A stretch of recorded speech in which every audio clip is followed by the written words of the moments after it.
आज हम लोग यूरोपीय कला के अंतर्गत नाव्य कलाकार, भाववाद, अभिव्यंजनावाद, निग्रो काल, घनवाद आदि के बारे में पढ़ेंगे।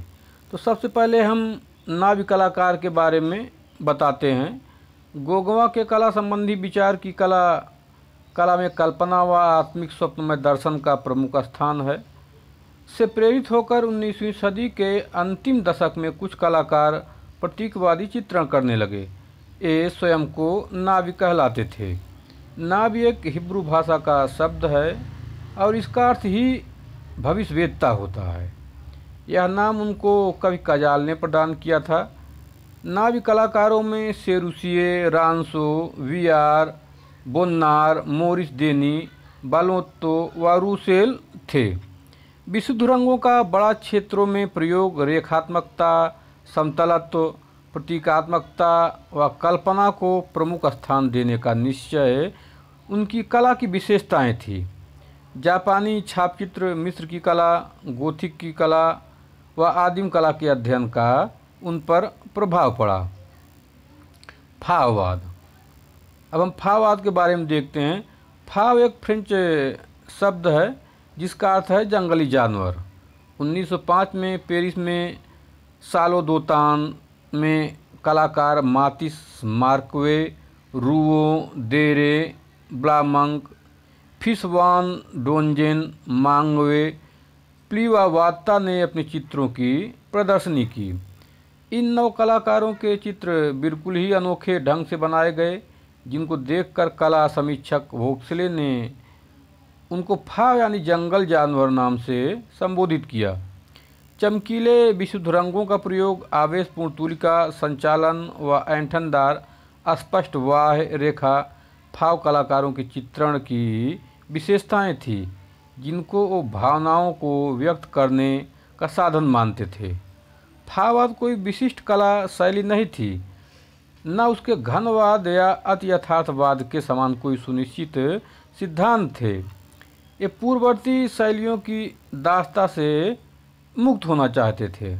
प्रत्येक भाव चित्रकार ने अपने व्यक्तित्व के अनुकूल अंकन पद्धति से कला सृजन किया और इसी कारण उनकी अंकन पद्धतियों में भिन्नताएं स्पष्ट रूप से दिखाई देती हैं। अब हम अगला टॉपिक देखते हैं, अभिव्यंजनावाद। अभिव्यंजनावाद 1905 से 1906 ईस्वी के लगभग जर्मनी में एडवर्ड मुख की कला से प्रारंभ हुआ।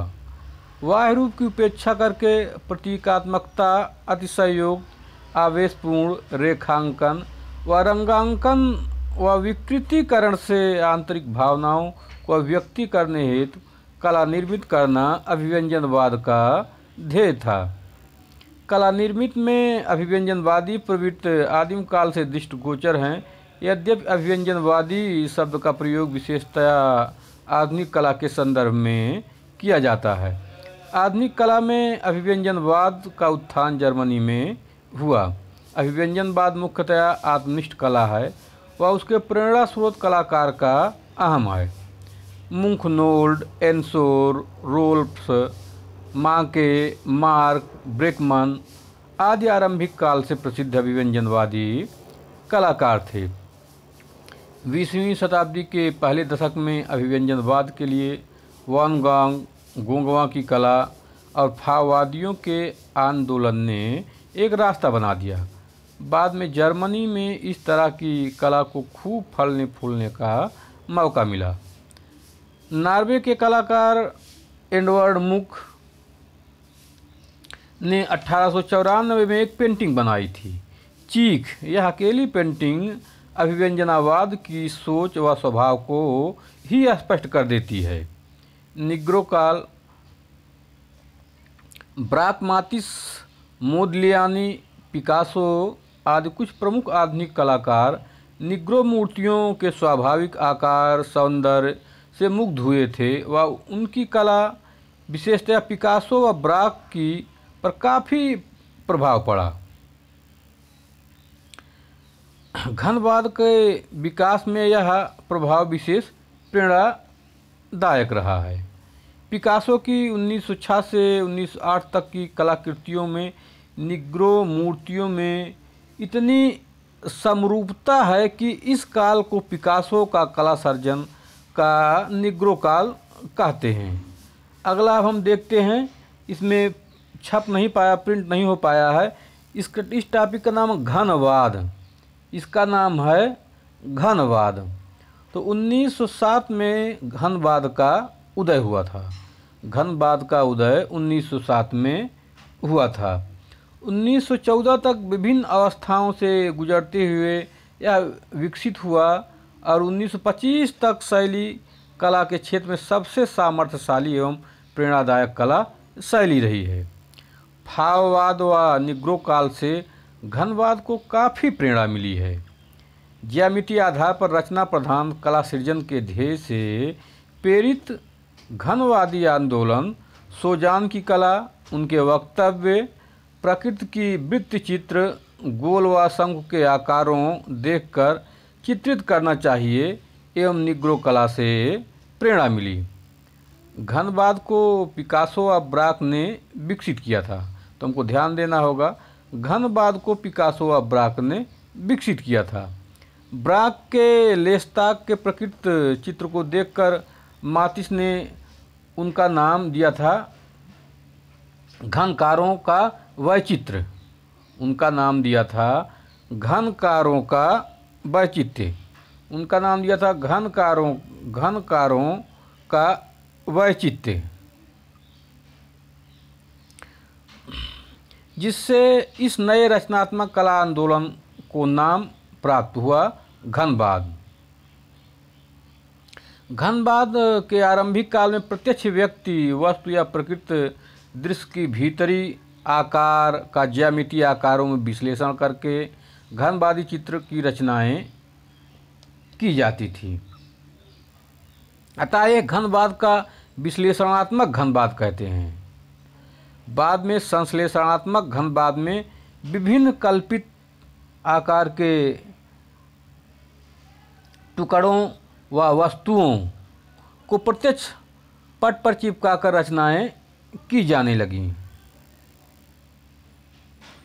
घनवाद मुख्यतः जड़वादी दृष्टिकोण की कला है व उसमें मानवीय भावनाओं की उपेक्षा है। संक्षेप में घनवादी कलाकारों ने मानवतावादी विचारों को त्याग कर भौतिक सृष्टि के बाह्य सौंदर्य को ज्यामितीय रूप में ढालकर कलाकृतियों के रूप में पुनर्निर्मित करने का प्रयत्न किया है। ब्राक व पिकासो के अतिरिक्त जोआं ग्री व फार्नालेंजे घनवादी कलाकार के रूप में विशेष प्रसिद्ध हुए। घनवाद का प्रमुख सरोकार रूपकार की प्रस्तुति थी। किसी चीज़ को जैसे हम देखते हैं वैसे ही सामने रखा गया। यह घनवाद की क्या थी, एक विशेषता थी जो है।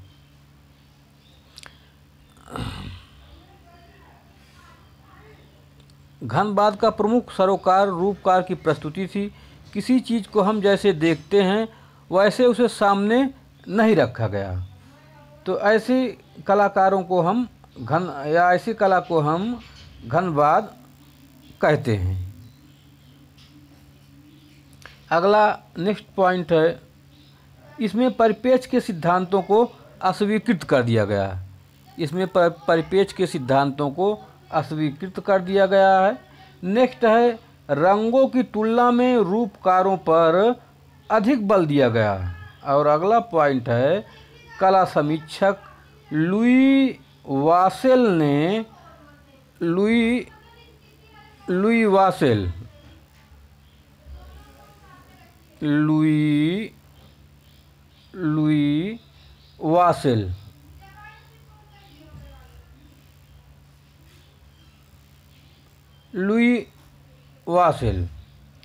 ने 1908 में ब्राक की एक पेंटिंग की चर्चा करते समय घन शब्द का प्रयोग किया, जिसने घनवाद की नींव डाली।